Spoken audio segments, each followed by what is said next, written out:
When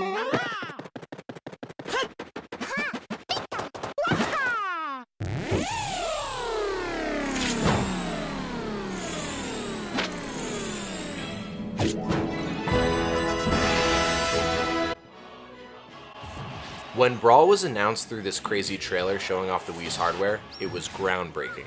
To see the jump from GameCube graphics to Wii graphics in such a bold way was unprecedented for its time, and it made Brawl one of the most anticipated games of all time. The anticipation for Brawl was due to its scale. It promised the same core elements we know and love from the Smash franchise, but bigger and better. This means more characters, more items, and for the cherry on top, this crazy new Smash Ball. The Smash Ball was the newest addition to the game. This ball flies around the map randomly and you need to hit it until you absorb its power. Once you hit it enough and you absorb its power, you get to use this special attack. Although I personally play with this turned off, it's a neat feature that can turn the tide if you're lacking momentum and need to take a life. The Smash Ball is the true identity of what Brawl is. Brawl's predecessor Melee was for the hardcore gamer. Melee was a fast-paced, deep fighting game for the quote-unquote pros. Brawl is more for the casual gamer. It's slower, there are tons of items, it was a party game. Intentional or not, Brawl's fate is 4-player multiplayer with Pokeballs turned to the max. There's a reason the pro tournaments lasted so long for Melee but not for Brawl. Besides the fact that Brawl is slower paced with floaty characters, the balancing between the characters is really poor. Newcomer Meta Knight had to be banned from tournaments because he's basically a cheat code with his crazy speed and strong attacks. Where Brawl lacks for the hardcore gamer, it shines with the casual gamer. Because everyone is slow as all hell, this is a great game for newcomers to pick up and play.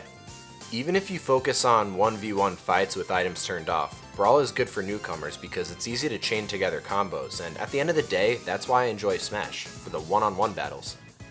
In this installment of Smash, you're introduced to this beefy story mode with really cinematic cutscenes. The story is way too confusing for me to even explain, but the gameplay itself is not that much fun either, so I don't really have that much to talk about here. I like to stick with the core fighting modes, call me old school. Brawl is widely considered the worst game in the franchise. It has simply not aged well compared to Melee. What's interesting is that Brawl had all the time in the world for development, while Melee was rushed and felt incomplete at times. There's no denying that Brawl had more love and care put into it, and you can see that with all of the new characters, stages, and even music. Melee was the perfect mistake, while Brawl will always live under its shadow. Speaking of shadow, Super Smash Bros. Brawl was pretty edgy because you can play as Sonic the Hedgehog. You're too slow! Brawl does certain things better than Melee. When looking at Brawl as a party game, the floatiness of the characters help make it more welcoming to those who are new to the genre. Whether you're a veteran or a newbie, when you have items turned on, everyone stands a chance. If you're looking for a one-on-one hardcore fighter with no items, Melee or the Wii U version is the go-to. My review of the Wii U version is coming out soon, so stay tuned for that.